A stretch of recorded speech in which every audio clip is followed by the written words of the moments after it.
is not civilized, and they need to be stopped for the sake of every country on earth. They need to be stopped. This is my message. Spreading that message has come with a personal price for you. Of course, I am paying a very high price. I receive death threat on daily basis.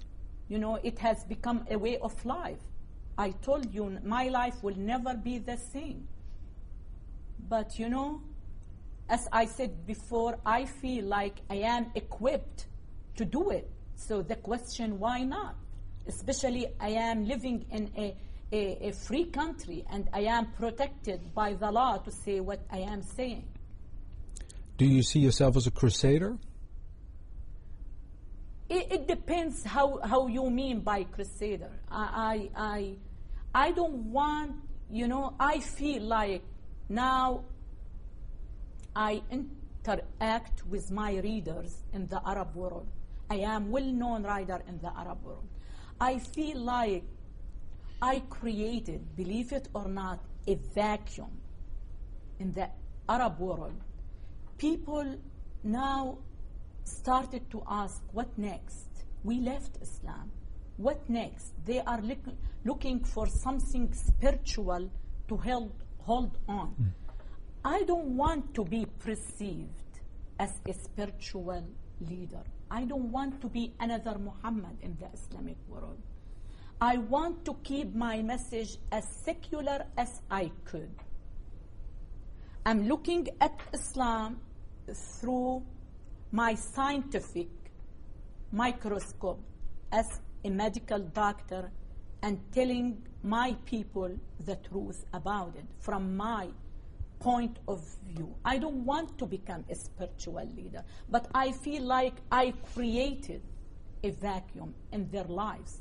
So my next step in Arabic, I'm saying, is to create a system of values, because Islam lacks values.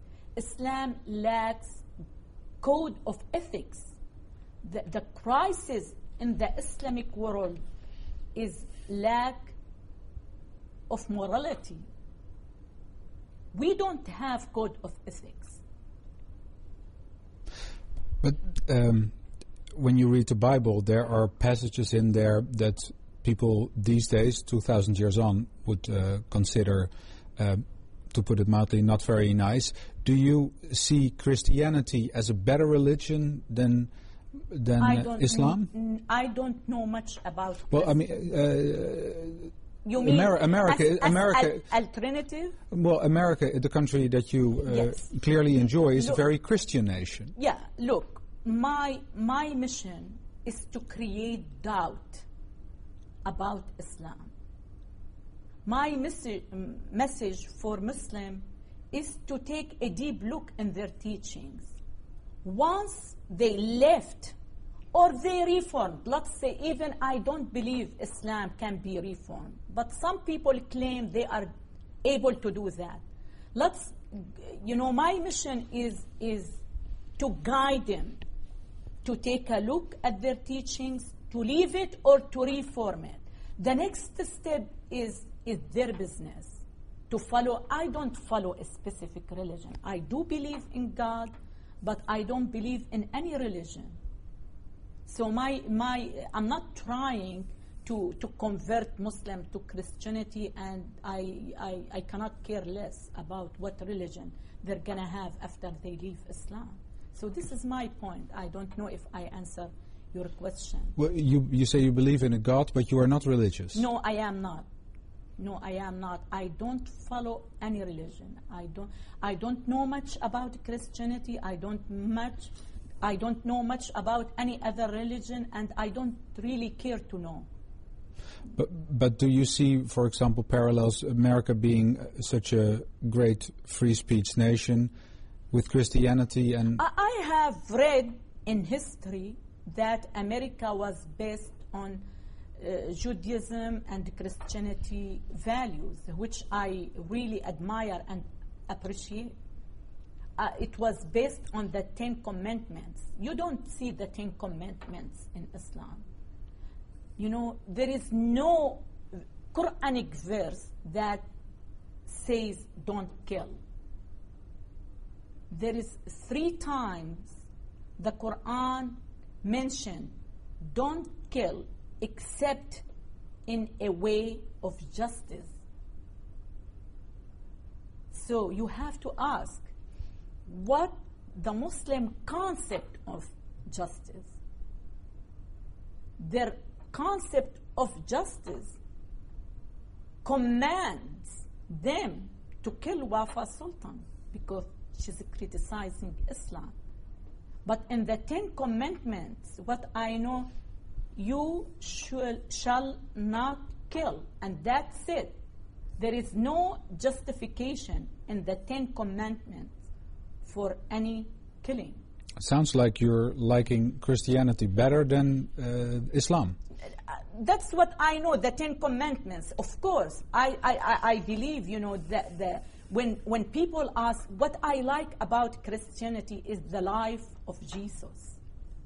Because I am always asked, why you're saying Islam cannot be reformed, while Christians were able in the Middle Ages to reform Christianity. And my question is, they reformed themselves, not Christianity, because they went back to the life of Jesus, and they were able, based on Jesus' life, to reform their behaviors. But the problem with Islam, if we go back to the life of Muhammad, we will be in much worse situation than we are now. We will end up with people like Osama bin Laden and his links. Do you understand my point? That's what, I don't know much about the Bible, but I have never heard that Jesus beheaded anyone or killed anyone. But when you go back to the life of Muhammad, it's full of killings. It's something you cannot believe it.